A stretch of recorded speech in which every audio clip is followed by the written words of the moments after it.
Iran Israel மோதிக்கொண்டுள்ளதுதான் இன்று உலக நாடுகளை உலுக்கி வரும் செய்தி. இரு நாடுகளுக்கு இடையே ஏன் மோதல்?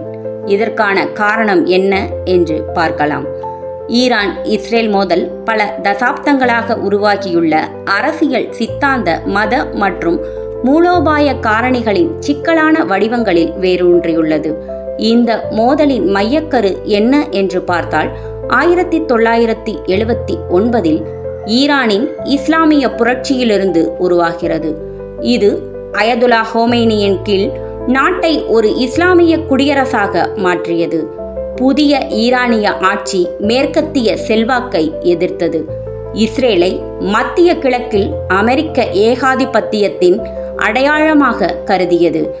ஈரான் இஸ்ரேலை ஒரு சட்டப்பூர்வமான நாடாக அங்கீகரிக்கவில்லை மற்றும் பாலஸ்தீனிய நோக்கத்தை ஆதரிக்கிறது. குறிப்பாக இஸ்ரேலுக்கு விரோதமான ஹமாஸ், ஹெஸ்பல்லா போன்ற போராளி குழுக்களை ஆதரிக்கிறது.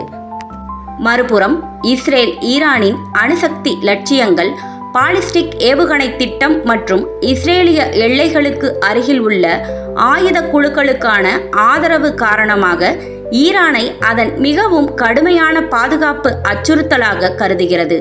ஈரான் அணு ஆயுதங்களை பெறுவதற்கான வாய்ப்பே இஸ்ரேலை எச்சரித்துள்ளது. இது சைஃபர் நடவடிக்கைகளுக்கு வழிவகுத்தது. ஈரானிய அணு விஞ்ஞானிகளின் படுகொலைகளுக்கும் வழிவகுத்தது. இஸ்ரேல் அடிக்கடி சிரியா மற்றும் லெபனானில் உள்ள ஈரானிய இராணுவ நிறுவல்கள் மற்றும் பிரதிநிதிகளையும் குறிவைத்துள்ளது. புவிசார் அரசியல் ரீதியாக ஈரான் மத்திய கிழக்கு முழுவதும் தனது செல்வாக்கை விரிவுபடுத்த முயல்கிறது. இஸ்ரேல் இந்த விரிவாக்கத்தை எதிர்க்கிறது.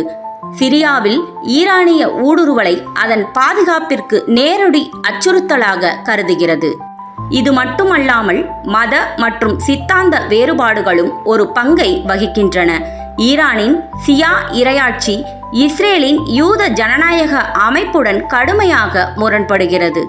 இரு நாடுகளும் ஒருபோதும் நேரடி போரை நடத்தவில்லை என்றாலும் உளவு பார்த்தல், சைஃபர் தாக்குதல்கள், வான்வெளி தாக்குதல்கள் மற்றும் பிராந்திய மோதல்களில் எதிர்த்தரப்பினருக்கான ஆதரவு ஆகியவற்றை உள்ளடக்கிய நிழல் மோதலில் ஈடுபட்டு வந்தன.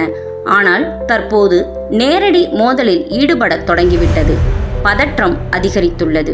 அணுசக்தி மேம்பாடு அல்லது பிராந்திய போர் போன்ற எந்த ஒரு விரிவாக்கமும் மத்திய கிழக்கு மற்றும் அதற்கு அப்பால் பரவலான விளைவுகளை ஏற்படுத்தக்கூடும் என்பதால் இரு நாடுகளுக்கு இடையேயான மோதல் உலக நாடுகளிடையே கவலையை ஏற்படுத்தியுள்ளது.